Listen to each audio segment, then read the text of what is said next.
The local housing market takes a turn during the COVID-19 pandemic.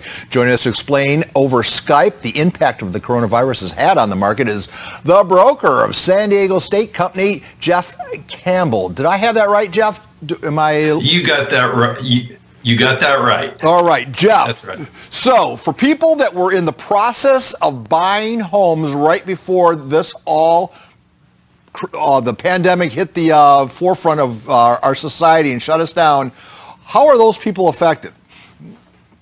Well, most of those people made it through escrow. Naturally, some of them have had some concerns, particularly at the higher end.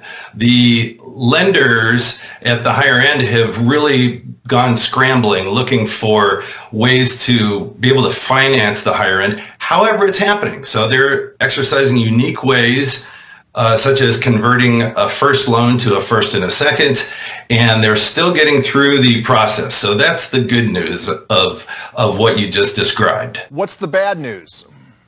Well, what we're seeing right now is we're seeing a slight slowing of properties that are going into escrow. There's a bit of a wait and see. We've converted from, all intents and purposes, a want to sell market to we're going to see more have to sells coming up for sale. So we're going to see this migration of types of sales.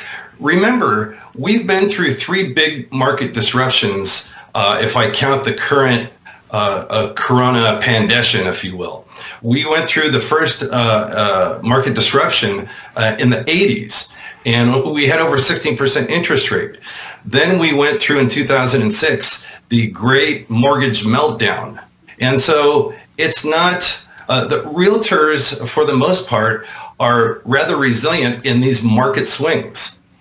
So, Jeff, when I hear the words have to sell, all I can think of is, that means prices are going to come down. So if you're a buyer, it's good news. But if you're somebody who was trying to max out what that property was worth, you're not going to be in such good shape.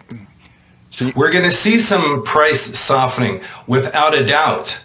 However, remember that when we went into this, we had very low inventory.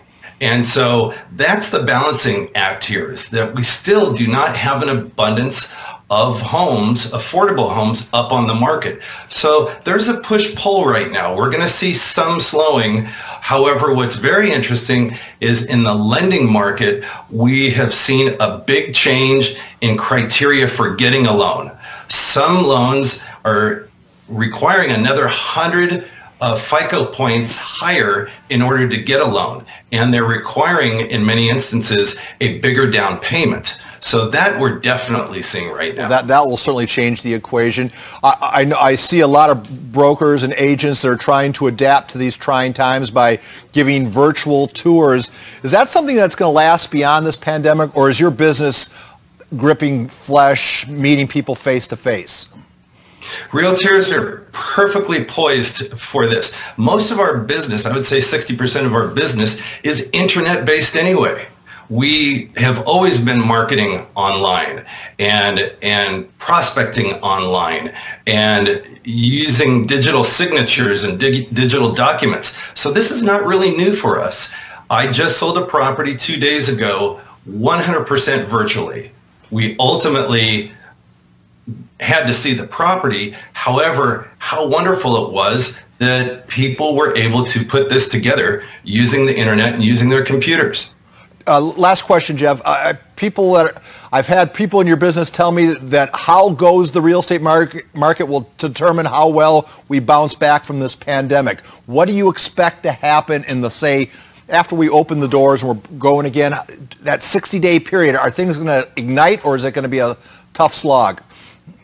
I don't think that things are going to necessarily ignite. Interest rates remain very, very low. So for people that are not affected by the economy, and there are many that are, but again, there are many that are not. And housing is a commodity. We need to house people. So I see a slower process, but I see us coming back to a very vibrant marketplace as we're free to open up a bit, go back to work, and that sort of thing. Jeff, we have to leave it there. Thank you for making time for us, and perhaps we'll chat again as we get closer to D-Day, as it were, as we reopen our economy. Jeff Campbell. I appreciate it.